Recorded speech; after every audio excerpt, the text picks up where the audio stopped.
Welcome to the Social Impact Level Up podcast. This is where we blur the lines between business, nonprofit, and impact.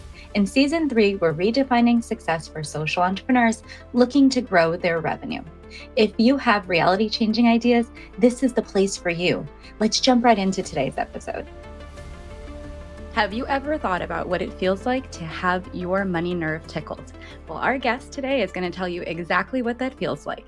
Meet Bob Wheeler, my friend, who will tell us about emotions, finance, and how we can bring it all together.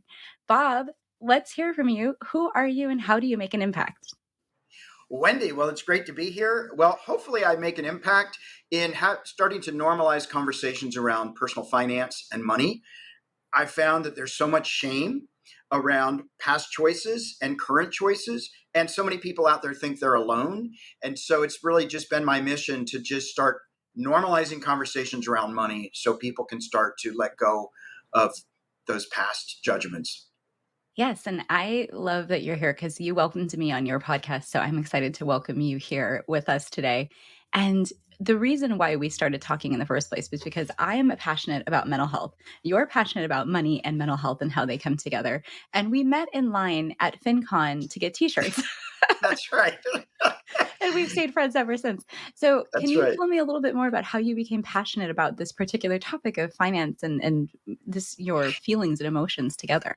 Yeah, absolutely. So, interestingly enough, I'm a CPA by day, and I also have a somatic therapy background. So I work with people one on one.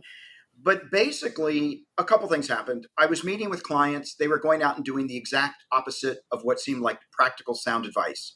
And I realized if I didn't understand where they were coming from emotionally, no matter what I told them, they were going to go out and do something completely different because they were operating on an unconscious, subconscious story narrative that was saying, you don't deserve this. That can't happen for me. I'm not worthy. I'm an imposter, whatever the stories were.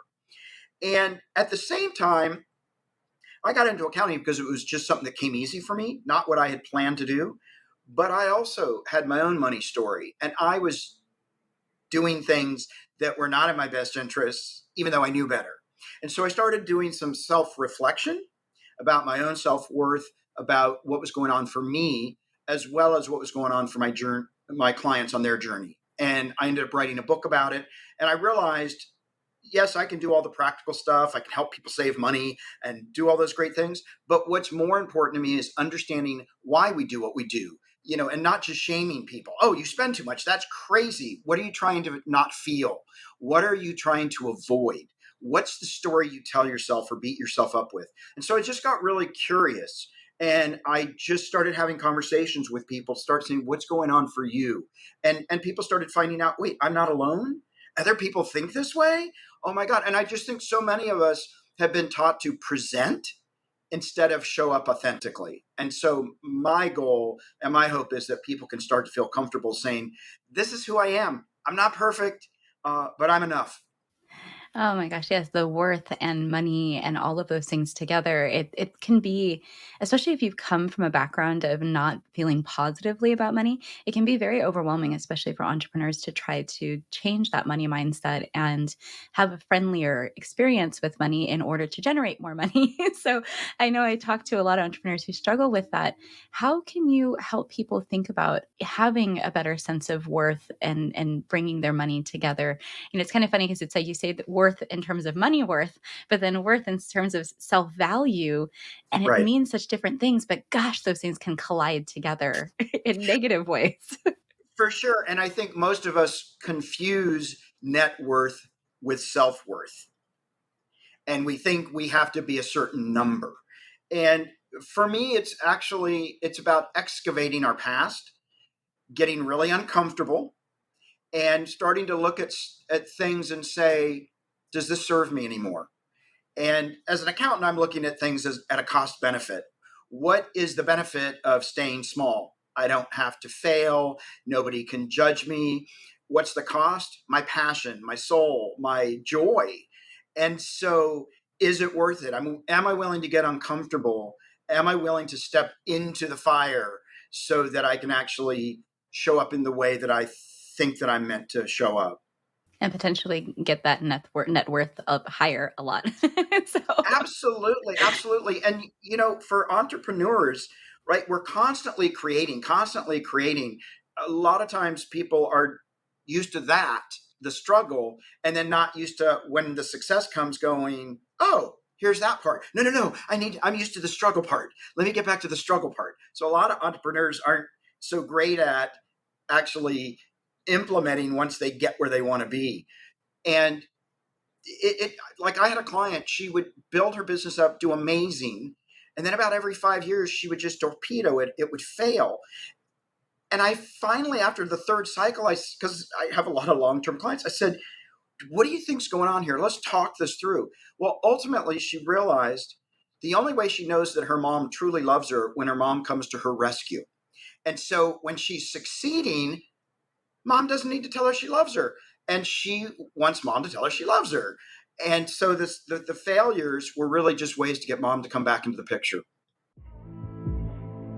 if you're looking for funding and don't know where to start, let me introduce you to the secrets even grant writers don't know. Idea to Impact, the grant writing course that makes it easy to learn everything about grant writing from A to Z in plain English with on-demand half-hour modules and go-at-your-own-pace workbooks. This course is unlike any other because it delivers insider tips from a grant creator and grant reviewer, me.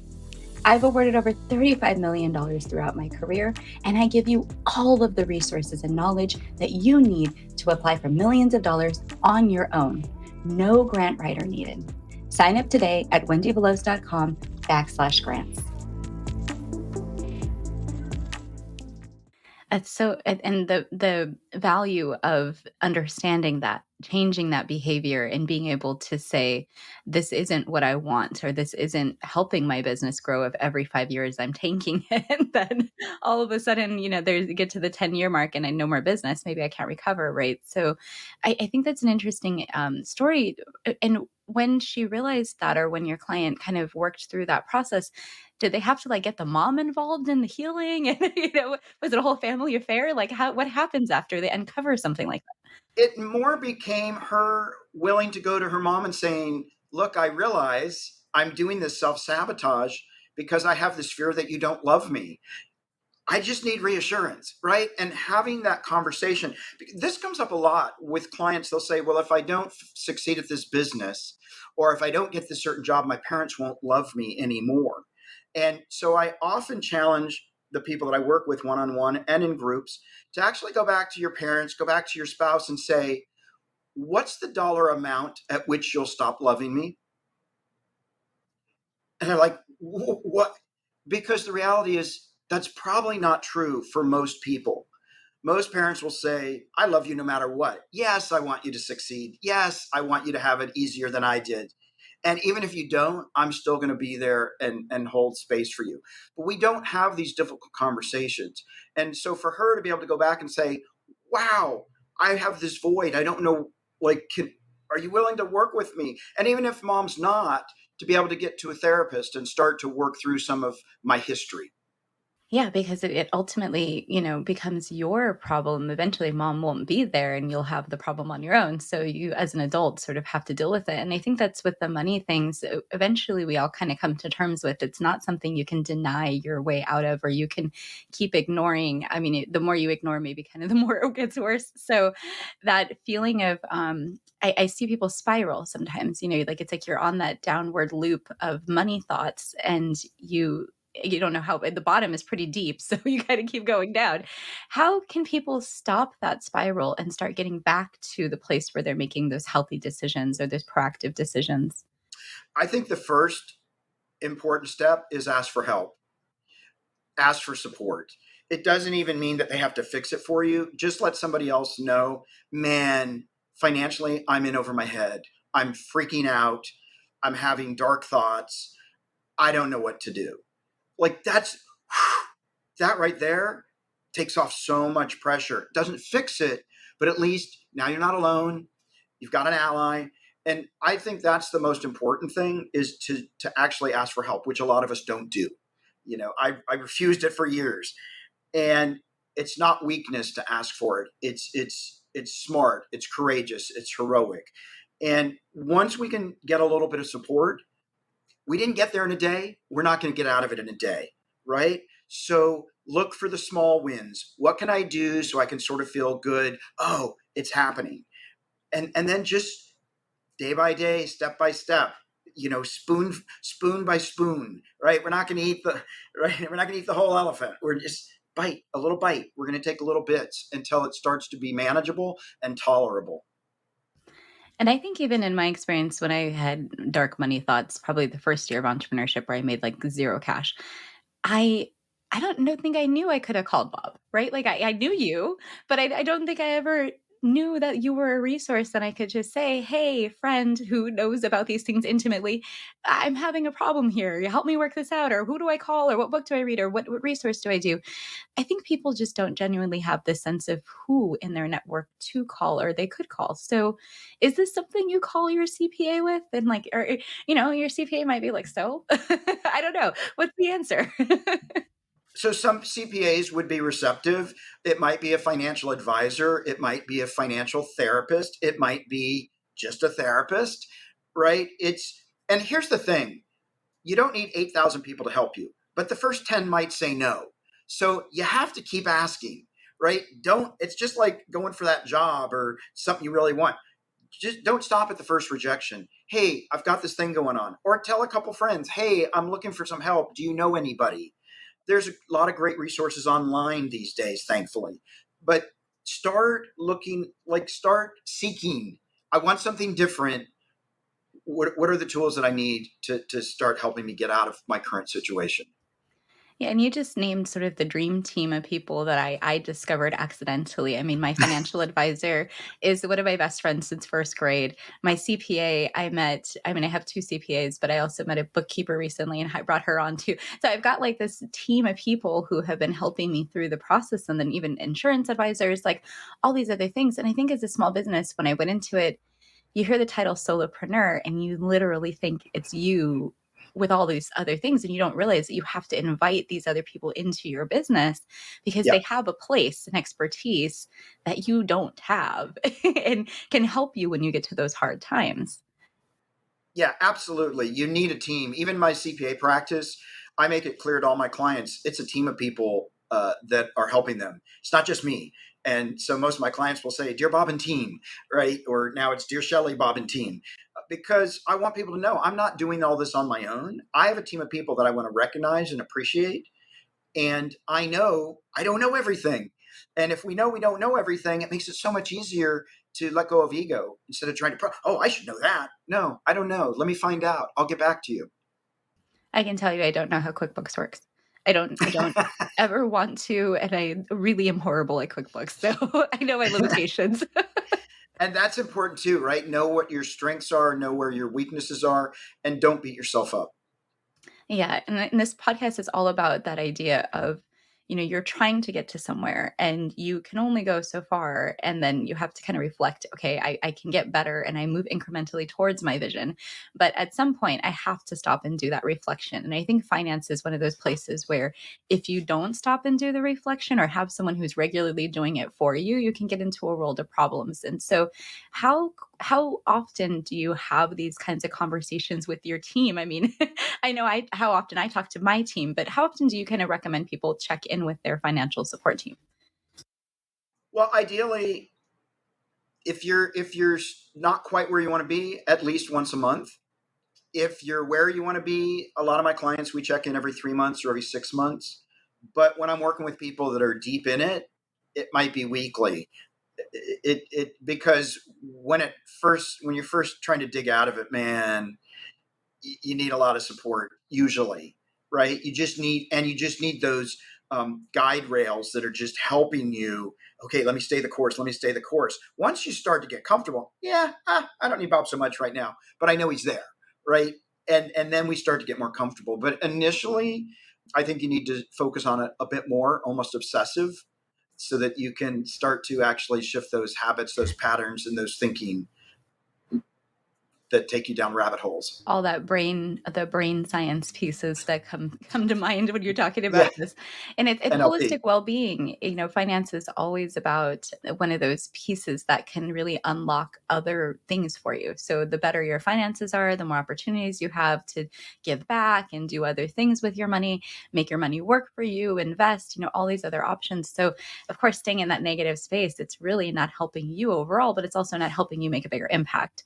So I think that, it's one of those places where I try to stop and reflect every month with the things I've spent, but also the team, quarterly. And also right now, and, this is like tax season. It's like all hands on deck. Oh my God, what's happening? But I appreciate having the idea of a team.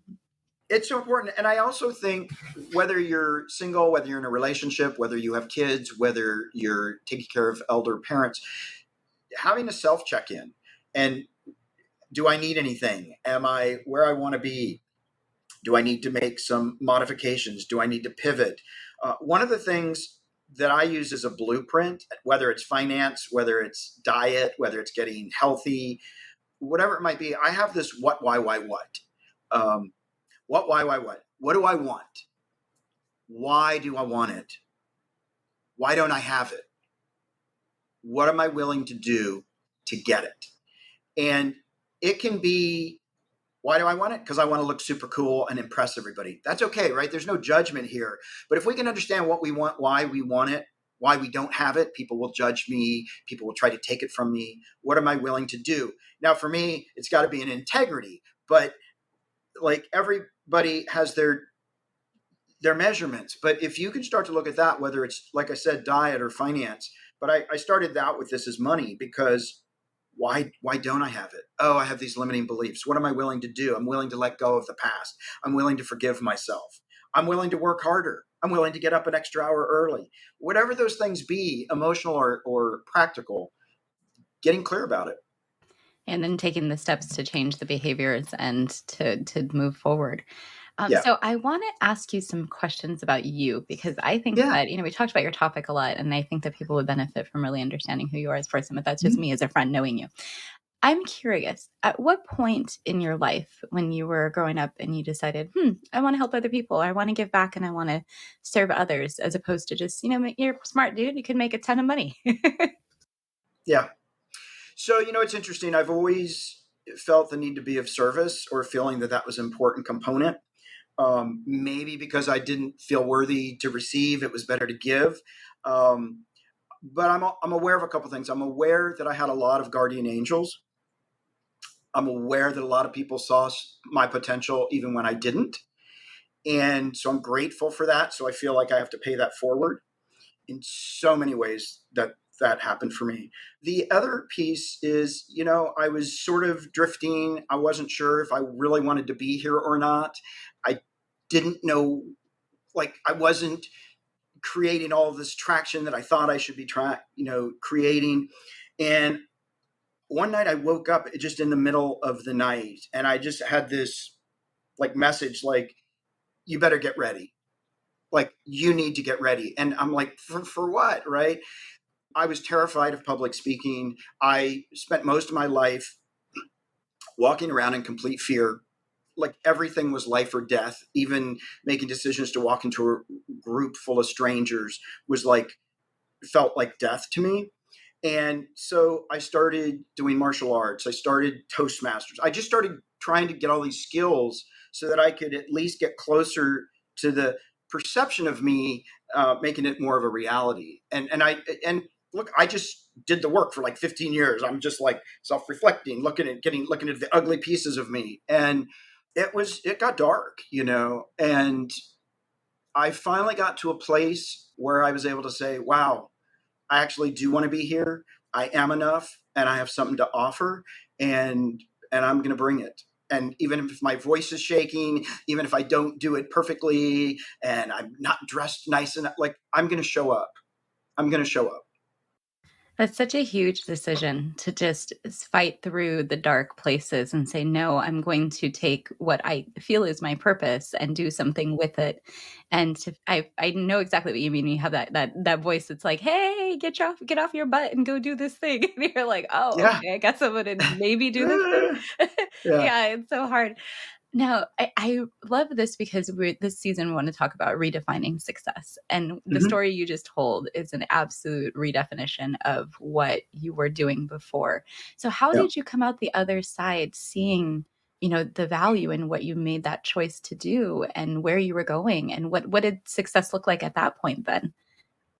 Yeah, well, for the longest time, success was like hitting all my marks, making a certain amount of money, having a certain list of accomplishments, and I was just running from one accomplishment to the next. Look what I did! Look what I did! Oh, next, okay, next. Like I couldn't even stop and enjoy it because I was just running so fast to get to the next thing, and that was socialization. I got involved with an organization called Radical Aliveness, which is a somatic based leadership program, and the founder had said, like, here's a place where you can actually thrive and where there's community, and you can actually transform yourself. And I'm like, yeah, BS. I was like kicking and screaming, no way. But I knew there was some truth to it, and doing that work was incredibly painful, incredibly difficult. But when I started to go through it and I saw that leadership doesn't have to be me telling you what to do, but leadership might be collaboration, or leadership might be letting my staff have a voice, or creating safe spaces for people, for my clients. And I just really started focusing on relationships and in my business, in my personal life, and figuring out what really matters to me. How do I want to show up? And am I doing this with integrity? Because that's a real important piece to me, like that I'm getting there in a way that feels good. And I just decided that's how I want to show up in the world. I want to be able to stop presenting. And if things are not good, be able to say, I'm not good today. I need a break. Or, yeah, it didn't work out the way I wanted it, but I'm still here. And actually just getting comfortable with myself of saying, yeah, sometimes I'm going to get up and be really awkward. I'm still going to get up and I'm still going to have a voice, and I want other people to know that they have a voice and that their voice has value. And it's so important that we hear all these different voices.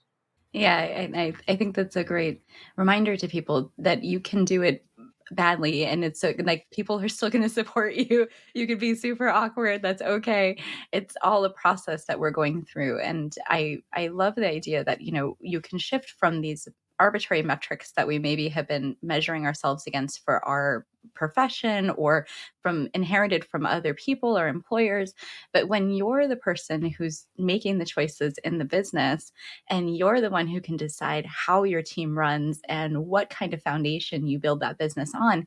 I love that you brought up words like integrity and teamwork and recognizing other people's value. Like, those are ways to work that demonstrate a certain leadership style that not every entrepreneur has. So you decided to kind of like build that into your business.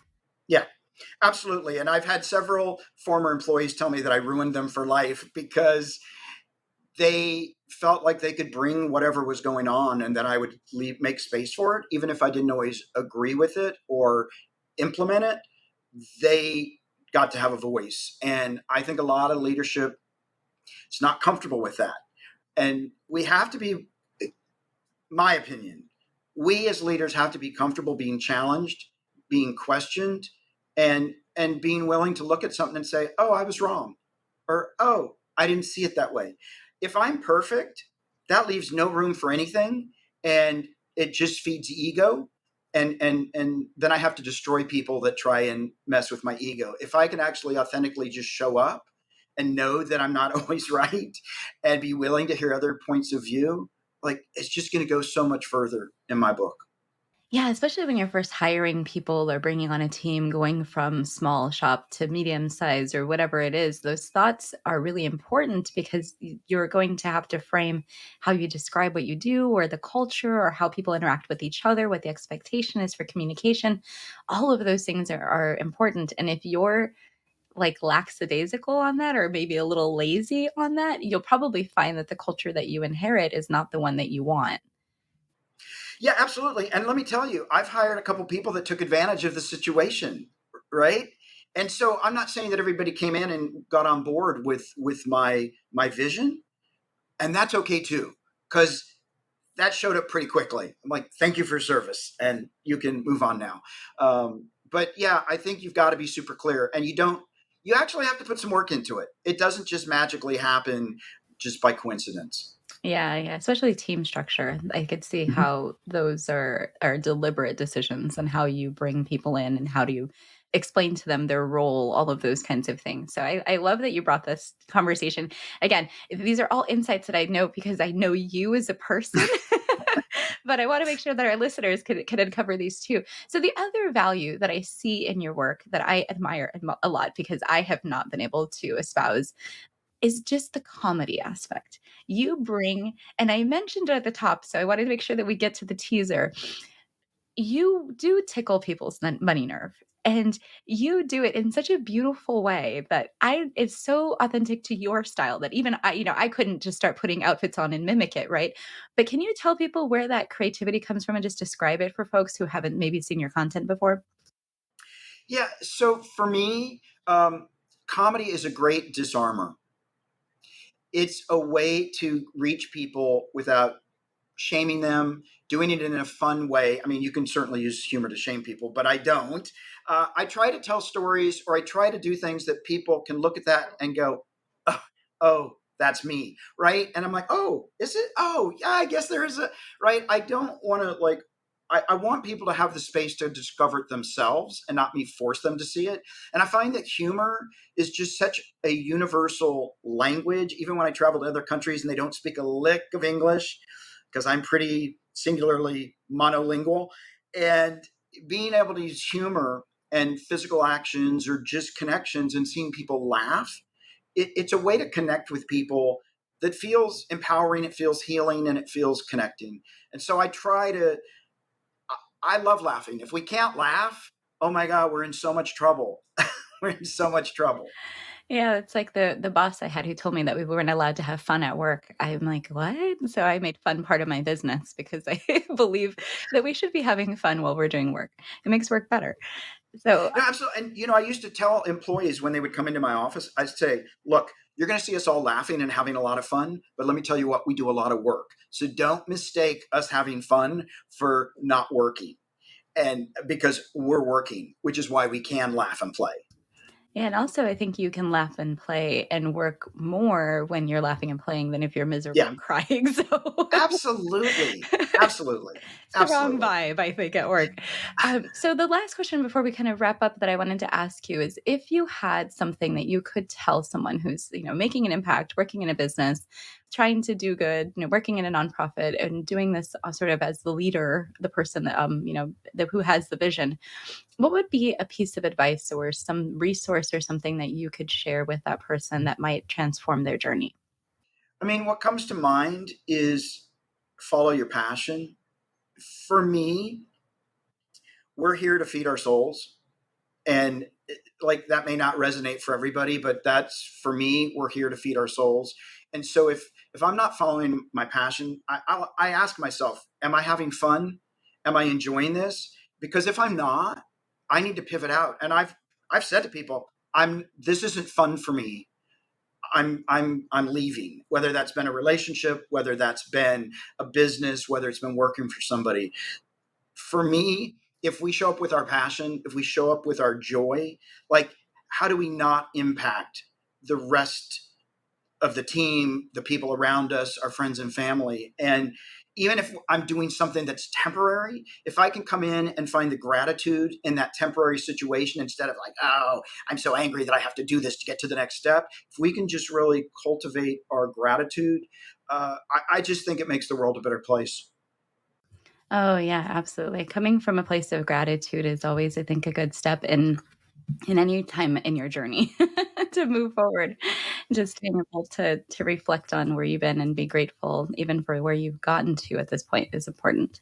So last question for you is where can we find you and what do you have coming up that we can anticipate seeing in the next little bit? Yeah, so the money nerve moneynerve.com. That's nerve, not nerd. I'm a money nerd, but it's the moneynerve.com. You can reach out to me through that. We have online courses. We have consulting. We've got great free resources, lots of fun social media stuff to just get you thinking about what's going on. I've got a podcast, Money You Should Ask, and really just work. If anybody wants to engage in a conversation about money, feel free to reach out. We do enjoy reaching back out to people. And I've got a couple of books out. I've got a children's book, Darius Wants a Dog. I've got The Money Nerve, Navigating the Emotions of Money. And we're working on a couple of projects that'll probably be coming out in May, some more books. And check it out. Follow us. We'd love to be in conversation. Oh, yeah. And I have been on Bob's podcast, so I can attest to that it's a wonderful place to go and learn and hear other people like me who come and talk about money, finance, and all the other things that you, I mean, it was just actually a really fun interview. So I don't even think we talked just on money and finance today. But it's been great to have you, my friend. I absolutely love talking to you. I could talk to you for hours, but I just wanted to say thank you so much for spending your time with us. I know actually Bob is taping this during tax season, so you know how important of an individual in an interview this is. But I really just wanted to say thank you again to you and your team for the work that you do to support everyone in their journey with money and feeling better about it.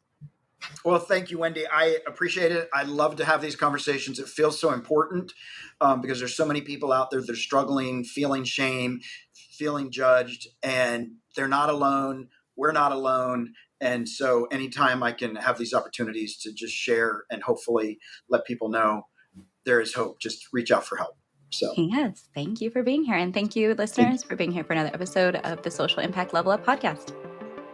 Thanks for listening to today's episode. I hope you enjoyed the conversation, and we look forward to having you come back. If you are curious about something we shared, make sure that you check down in the show notes below. And if you're ready to grow your revenue, I have a little gift for you. Download my Revenue for Impact guidebook at wendieveloz.com/guide. See you next episode.